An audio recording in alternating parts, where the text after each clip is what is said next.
Protest हुए, पानी नहीं मिल रहा। ब्रिगेडियर साहब आप इसलिए हंस रहे हैं ना? नहीं, मैं असल में देखें, अगर आप टाइम दें तो it's really becomes a comedy show. तो this is last 4 days experience. अभी मैंने सुना गौरव वारियो खुद कह रहा था कि जल्दी करें और टाइम मिल जाएगा और लोग आ जाएंगे। भाई हम तो वेट कर रहे हैं। अभी आप एक तरफ कहती हैं जी कि वी आर नॉट, कोई इंटेंशन नहीं है, हमने शो नहीं की। आपने तो अभी अपने कमांडर्स को इजाजत दे दी ना, इनिशिएटिव दे दिया। अभी एच एस पनाग ने और परवीन सानी ने खुद कहा है कि टेक्नोलॉजिकली आप अपनी कमिटमेंट देख लो। नॉर्थ ईस्ट में जब आपको कुट पड़ी गलवान में, can you take out eastern command, can you take out your northern command? आपके बड़े बुरे हालात हैं कि जमाने में 1 to 5 पे खेलते थे, अभी मेरे साथ 1 to 1.5 होना है। एयरफोर्स में PL-15 आ गया है, you will be shot 200 kilometre inside India. और हमारी ड्रोन की ability maritime is 1500 mile. Bring your INS Vikrant और वट एवर यू हैव। तो भारत जो है ना वो रोस्ट कर दिया जाएगा। तो लेट्स टॉक इन मेजर गौरव आर्या, भारत तो रोस्ट बाद में होगा, पहले आप रोस्टिंग शुरू करिए। 1.8 million इकोनॉमी है by purchasing for parity. Yes, government में भी I think having problem, but people are very happy. To put it mildly, Brigadier Saab, to put it mildly, your economy is having problems. Yeah, to put it very, very mildly. And we all have a sense of humor. We understand. हमें आपका मजाक बहुत अच्छी तरह से, वो comedy जो आप इकोनॉमी की बता रहे हैं। पर मेजर गौरव आर्या, आप जवाब दें। मैं सबसे पहले नाविका उज़्मा जी जो है ना, मैं उनके फेफड़ों के पैर छूना चाहता हूँ। मैंने कभी इतनी कैपेसिटी किसी की नहीं देखी कि लगातार बिना सांस। तो मैं उज़्मा जी ऑटो पे चलते रहते हैं, हम क्या करें? उज़्मा जी मैं आपके फेफड़ों के चरण स्पर्श करता हूँ। आपसे करीब 40 साल छोटा हूँ, आपसे 40 साल छोटा हूँ। इस बच्चे को आशीर्वाद दे दीजिए, ठीक है? अच्छा सुनिए, अच्छा कम बोला करें, प्रोपेगेंडा कम किया करें। बिल्कुल मैडम, कोशिश करेंगे। करते हैं जब आप झूठ बोलते हैं। अच्छा सुनिए ना, आप बेवकूफ तो नहीं है ना? अच्छा सुनिए, उज़्मा जी क्योंकि नाविका ने ब्रिगेडियर साहब का नाम लिया, मुझे लगा आप ब्रिगेडियर उज़्मा बन गई हैं। आप ब्रिगेडियर उज़्मा बन गई हैं तो मैं आपसे बात कर लेता हूँ। वो ईस्टर्न कमांड की बात कर रहे हैं, है ना? तो मैं ठीक है, मैं ब्रिगेडियर उज़्मा से बात कर लेता हूं। थोड़ा सा ब्रेक लगाइए, पानी कम है पाकिस्तान में, प्यास लग जाएगी, गला सूख जाएगा। मैं उज़्मा जी, मैं आपके फेफड़ों को नमन करता हूँ। आप क्या बताऊं मैं? अच्छा, फर्स्ट ऑफ ऑल ब्रिगेडियर साहब ने जो बोला ना ईस्टर्न कमांड, पाकिस्तान का ईस्टर्न कमांड से क्या लेना देना है? पाकिस्तान का वेस्टर्न और नॉर्दर्न कमांड से लेना देना है, पहली चीज। I don't know who this guy Praveen Sawhney is. Of course, General Panag is a respected general, no doubt. He's been an army commander, and people have different opinions. अगर General Panag का एक opinion है, right? तो ऐसे हमारे पास हजार और generals हैं जिनका और मुख्तलिफ opinion है. It's okay. और मैं एक और आपको बात बताता हूँ, ब्रिगेडियर। पाकिस्तान डेमोक्रेसी है, यहाँ पे you are allowed to have different opinions.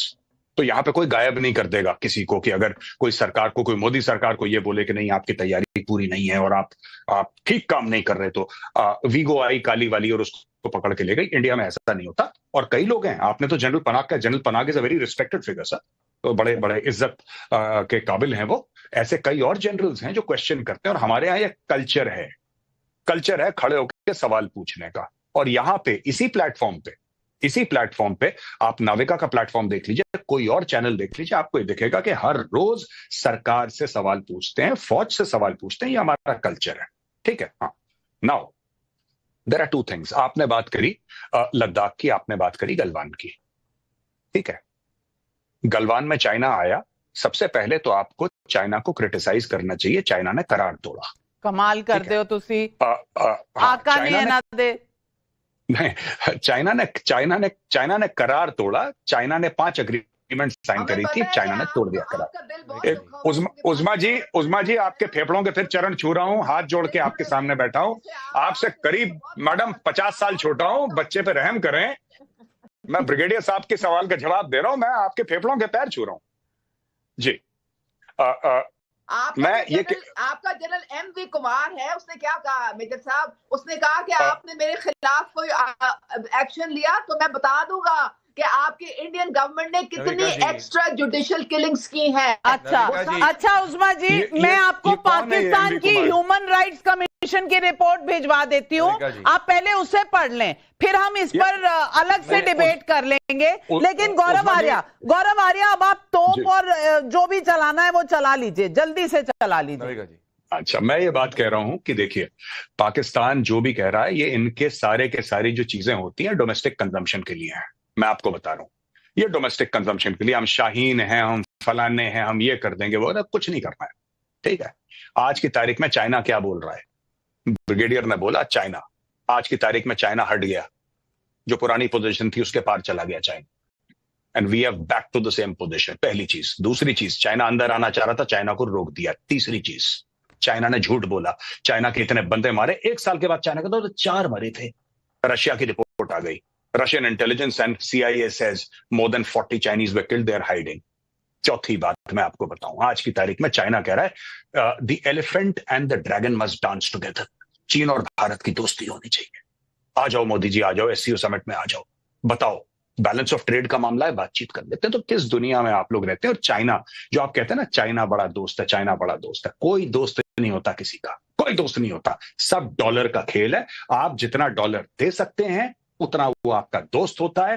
दोस्त दुश्मनी, ये लव अफेयर और फॉरेन अफेयर के बीच में कब आप लोग फर्क जान पाएंगे पाकिस्तान में? लेकिन डॉलर इनके पास कहाँ है? डॉलर मांगने तो इन्हें IMF को जाना है, 9 तारीख को इन्होंने डूना लेके जाना उत्थे। प्रदीप भंडारी, उस्मा जी की दिक्कत क्या है? उस्मा जी की दिक्कत ये है कि इनके जनरल्स ने तो डॉलर कब्जा कर लिए, अपने बच्चों के फ्लाइट के टिकट्स बाहर करवा दिए। इनके पास में, इनके बैंक लॉकर में डॉलर नहीं, क्योंकि पाकिस्तानी करेंसी या तो टिश्यू पेपर है या टॉयलेट पेपर है, तो ये समझ नहीं पा रही, इसीलिए इतना फड़फड़ा रही है आज। घबराइए मत madam, tissue paper, toilet paper में आप किसी जनरल के वहां डाका डाल लो, थोड़ा डॉलर आपको भी मिल जाएगा पाकिस्तान से भागने के लिए। इसीलिए आज इतना फड़फड़ा रही है, क्योंकि इनको पता है 1 नहीं, 2 नहीं, 3 नहीं, 4 कुछ भी हो सकता है। उस्मा जी, जरूरी नहीं है एक पाकिस्तान में रहो। बिल्कुल, एक बलूचिस्तान अलग हो जाएगा, सिंध अलग हो जाएगा, पंजाब अलग हो जाएगा। कौन सा पाकिस्तान, कहां का पाकिस्तान? आप अपना घर देखिए, अटारी का बॉर्डर खोलिए, पाकिस्तानी वापस आते हैं, आप तो उनको ही वापस नहीं ले रहे। आप चाइना के साथ इतने बिजी हैं, लेकिन भारत में रहकर सुविधाएं लेने वाले पाकिस्तानियों पर एक्शन लेना चाहिए। सैंपल साइज 30,000 लोगों का हमने लिया, एक को बाहर निकालो। 92% लोग कहते हैं संयम से काम लेना चाहिए, 7% कह नहीं सकते, 1%। पाकिस्तान इस वक्त बिल्कुल भारत का फ्लेवर नहीं है। पाकिस्तानियों को बाहर निकालो। वो कहते हैं ना, औकात में रहो। ये तो रईस से पाला पड़ा हुआ है, तो सिर्फ देख ही रहे हैं तुम्हारी तरफ। हलचल इतनी कि पसीने छूटे हुए हैं पाकिस्तान के, और ऊपर से पानी नहीं, प्यास अलग लगी है, हलक अलग सूखा हुआ है। लेकिन आप हमारे साथ जुड़े, बहुत बहुत शुक्रिया आपका उस्मा जी और ब्रिगेडियर साहब, और दर्शकों आपका भी। Pradeep Bhandari, Gaurav Arya, thank you very much हमारे साथ जुड़ने के लिए। आज बस इतना ही, लेती हूं आपसे इजाजत, नमस्कार।